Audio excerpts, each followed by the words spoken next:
I'm Karen Taradas with Social U, and it is time for What's Up Wednesday, where we come to you live every Wednesday morning at 10 a.m. Central to talk about social media tips, tricks, and trends. All this month, we have been discussing things we love, local businesses we love, apps we love. This week, we're going to talk about websites to love and things, elements of your website that you need to have for a successful website. And as always, I'm going to give you a list and some information, some background information. So let's go ahead and get started. First and foremost, and again, I know it's not realistic for you to do this once a month, but you do need to do it maybe once a year. Ideally, twice a year would be great, but once a year, you do need to check your website and make sure it has all the elements that it needs to be successful. So let me go ahead and get started. First, you want to check your domain name and your hosting plan. If you do not love your host, if you do not love your hosting plan, if you are getting charged an hour to make a 5-minute edit, if it takes you 2 weeks to get an edit done, I highly recommend you update your host. And the webmaster we use, we love. I refer him for every single client that we have. He is amazing. It's WP Site Mason. His name is Ben, but he hosts all of our clients' websites. He's quick to do edits. He doesn't just charge you randomly. And the hosting you pay monthly includes all of your edits, which I think is amazing. Make sure that your domain, when you're checking your domain name, make sure it's your name. A lot of times when you are hosting with a company, the company will put it in their name and give you access. You are the owner. It's your business. It's your URL. You should own the domain. So verify that. Again, Ben is great to work with, and that's something he makes sure of, that the actual business owner owns the URL, owns the domain. Next thing, I am still seeing people that do not have their SSL. If you are not aware of what that is, SSL is a certificate that you install to make sure that your site is secure. And you may be telling yourself as a small business owner, there's no need for me to have that. I don't have anything really that needs to be secured.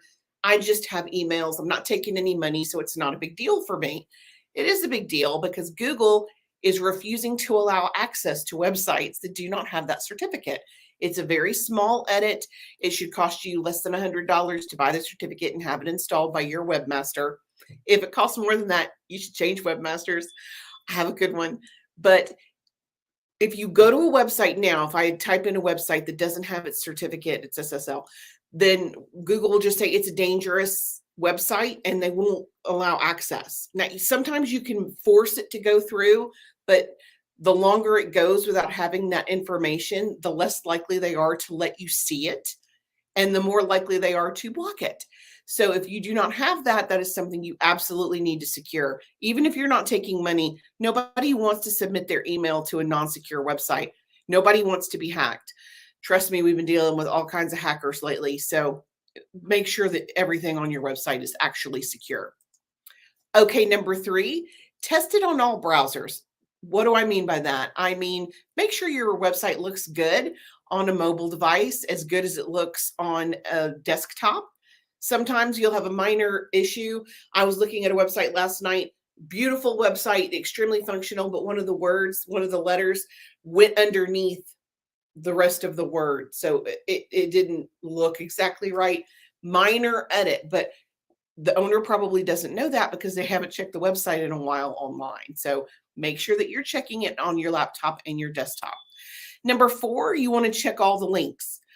All of the links that you have on the bottom, those links that take you to Facebook or Pinterest or Twitter, any social media links associated with your business, click through and make sure they're taking the person to the right page. A lot of times it'll go just randomly to the homepage of Facebook or the homepage of LinkedIn. Make sure it's going to the page you want it to go to. As a small business owner, if you're on LinkedIn and you have a profile and you don't have a business page, make sure it's going to your profile. But check them and make sure that they're correct.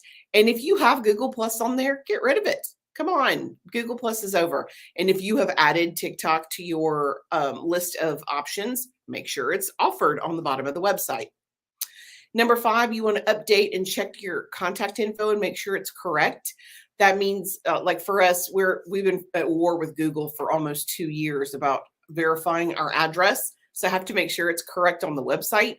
So when people are actually looking for me, they can find me because Google refuses to acknowledge that we've moved. It's crazy. And yes, we have been arguing with them for quite a while, but we'll get it. 2023 is my year. I can feel it.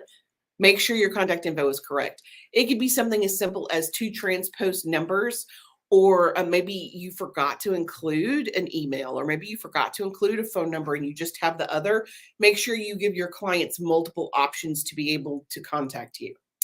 The next thing you want to do, number 5 is, 6, test your functionality.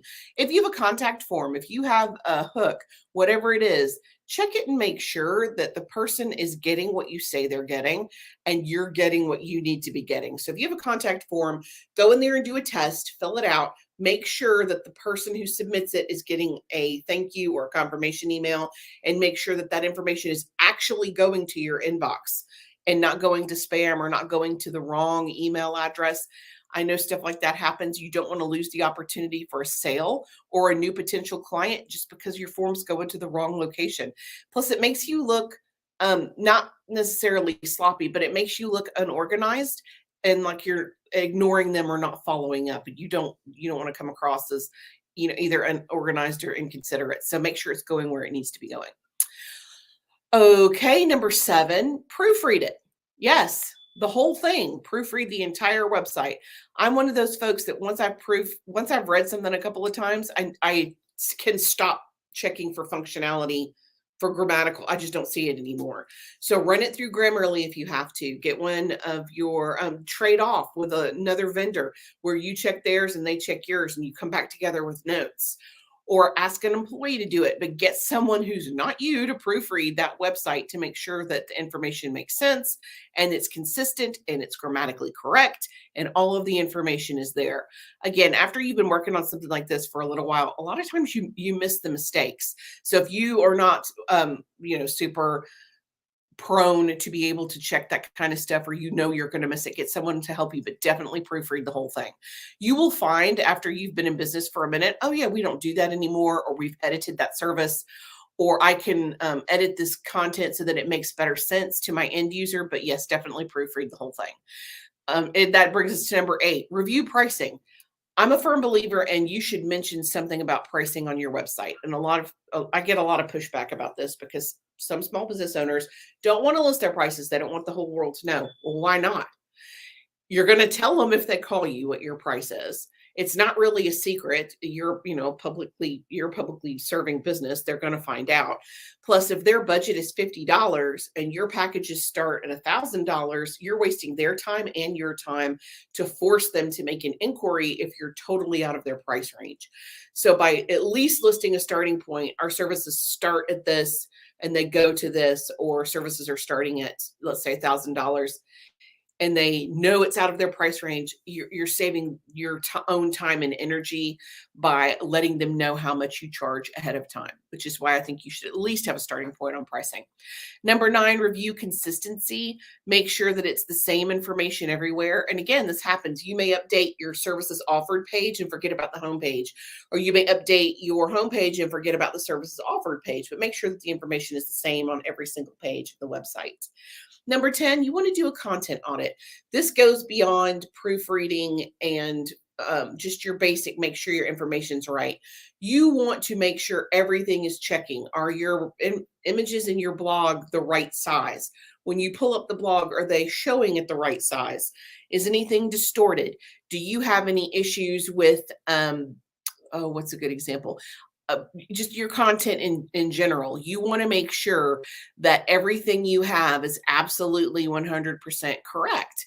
And really and truly, the only way to do that is, of course, to read everything. But you also want to check some of your technical stuff to make sure that what you're including is actually what you're offering. And check your pictures. Nobody is online searching. Nobody Googles for, image 28713.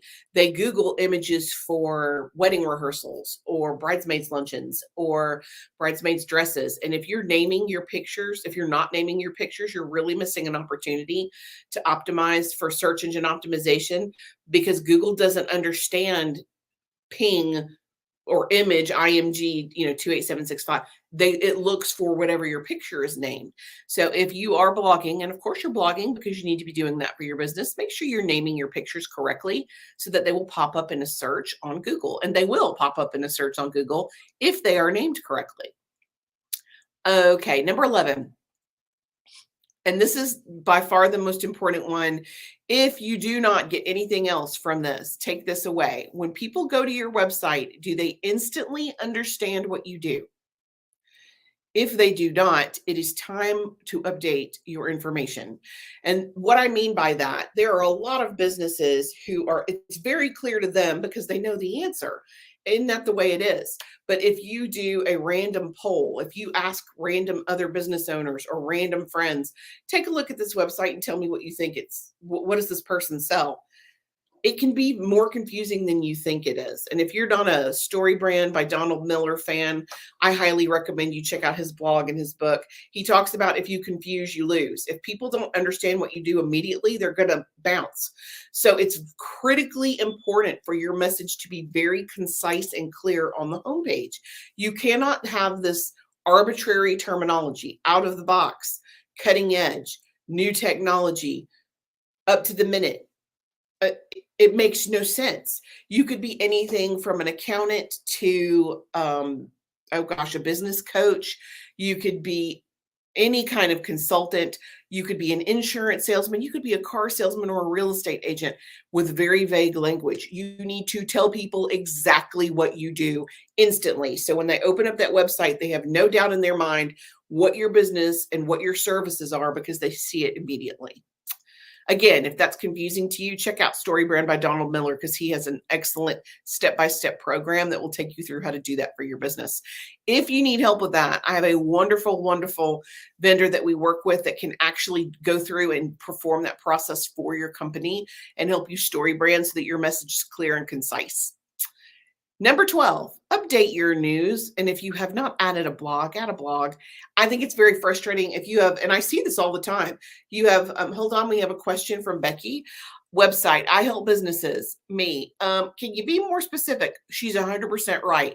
You might help businesses in any number of ways. You might help businesses grow or analyze, consult, review. You might be a personal trainer.